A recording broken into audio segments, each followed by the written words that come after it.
Hi ladies and gentlemen, welcome to IT Snippets. Today I'm going to show you how to improve your YouTube intro by adding sound. Let's get started.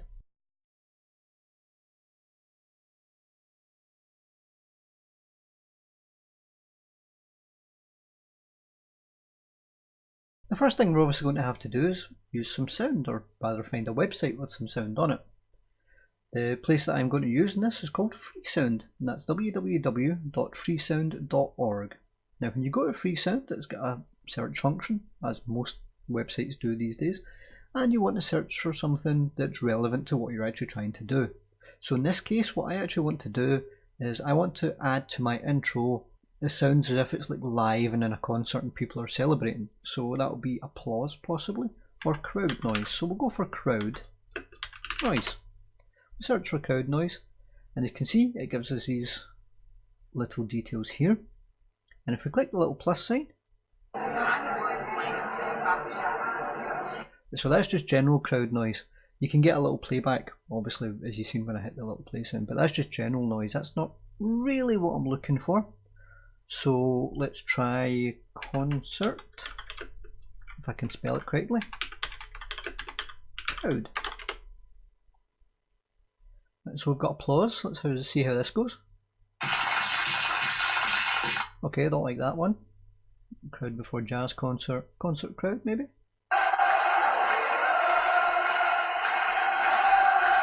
Okay, that sounds more like a football crowd to me, so again, I'm not interested.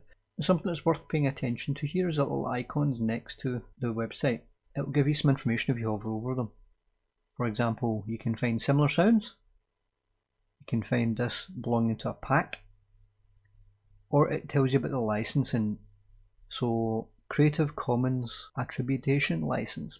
Some of them, like this one for example, are not licensed for commercial use. So if you're using these in a YouTube video, then that wouldn't work. That would actually be a breach of the license on it.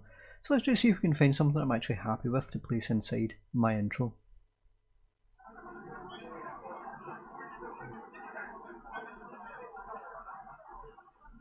Okay, that one's not bad. Not really what I'm looking for, but not bad. Let's try this one.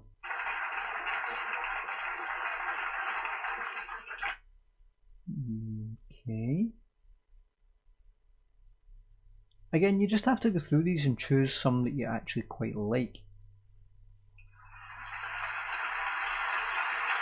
So what I'll do is I'll pause this video at the moment. I shall go grab another couple of sounds. In fact, I'll show you how to download one first. So we'll check this applause one again. Okay, so if we want to download it, we'll click on it. As you can see, it's a WAV file.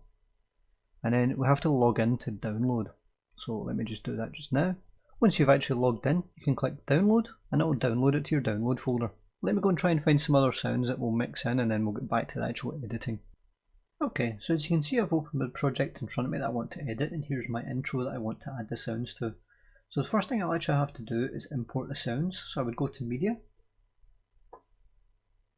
and then I would go to my sounds folder, which will be on my C drive, under users, under DaVinci, under desktop, and under sounds, which is where I moved them, and I'll select all 4 sounds.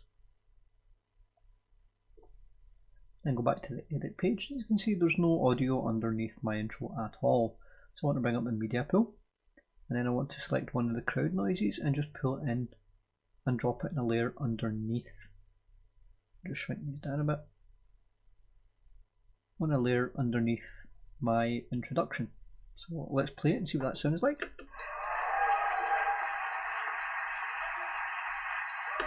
Okay, that in itself doesn't sound too bad, but the first thing we'll need to do is actually shrink it down to the same length as my intro, and then it comes in quite sharp. So you want to grab this, select your video and grab this little box up in the corner and maybe give it, say, a 1 second, maybe, yeah, about 1 second to fade in, and do the same for the fade out. Okay, so we've got a second fade in and a second fade out, so the crowd shouldn't come in so sharpish. So if I try and play that again. Okay, so that's not so bad, but again, anybody can just drop a single sound in there, that's not really going to be that good. So let's take another crowd noise. Let's grab a second sound and drop it in underneath, but as you can see, this is a lot longer than my intro, so I'm just going to move that around a little bit.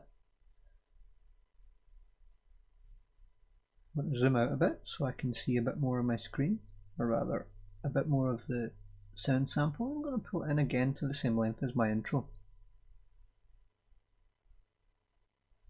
Let's try and play that back and see how it sounds. Okay, right away I seen red over here, which is my master volume, so that means that this is a bit hot, so I need to bring that down. So I'll maybe say maybe just under 2 decibels, but you also don't want it coming in at the same time because that's kind of redundant, so you want to shrink this down a little bit more. And you also want it to fade in a little bit. You also want it to fade in by grabbing these and pulling them in a little. You don't really have to be exact here because you're going to be changing it and you're going to mix it each time, so let's just play that and see how it goes.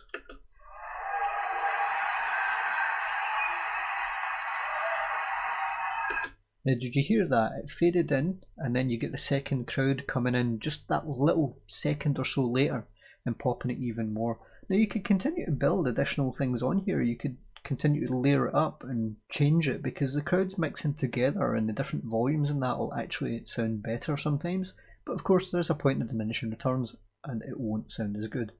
So I'm going to stop the video here and I'm going to go and try and find another recording that's got some whistling in it, and then I'm going to add that to the video. Okay, so I managed to grab another crowd noise. Right, this one's slightly different from the rest. It also contains whistling. So if I come back in here, give myself another track, and pull the new track in, which is actually roughly about the same size as my intro anyway. If I move it like that, take off the end part by shrinking that down, and then give it a fade in and fade out. I'll need to bring that down a bit because as you can see it's peaking. That's what these different coloured peaks are. So I'll bring that down about 4 decibels maybe. Okay, and let's see how that sounds with them all together.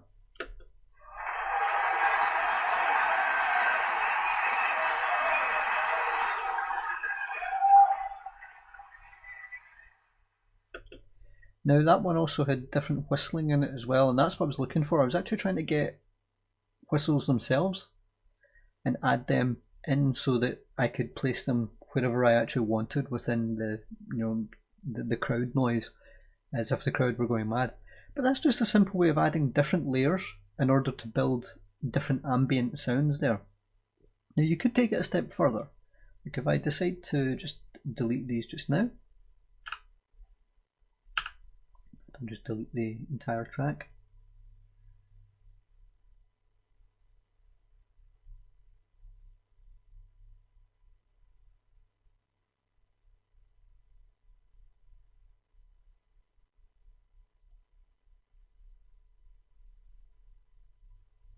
So I'm just left with the original crowd noise one.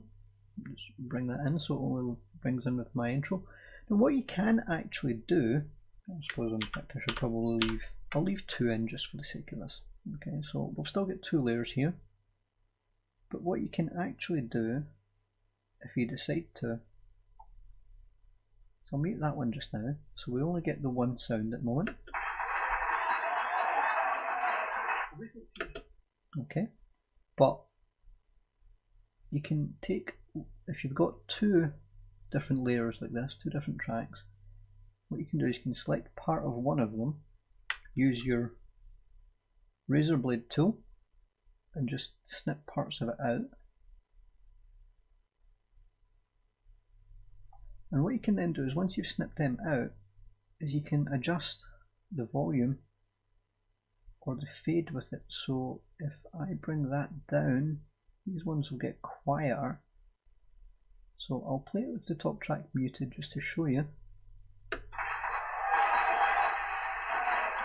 Right, you can hear the gaps in there, so that was a bad way of actually doing it.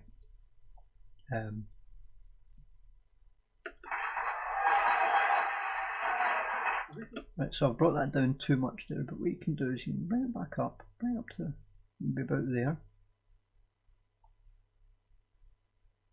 Right. And you should be able to hear the difference as I play it. Again, mute the main track.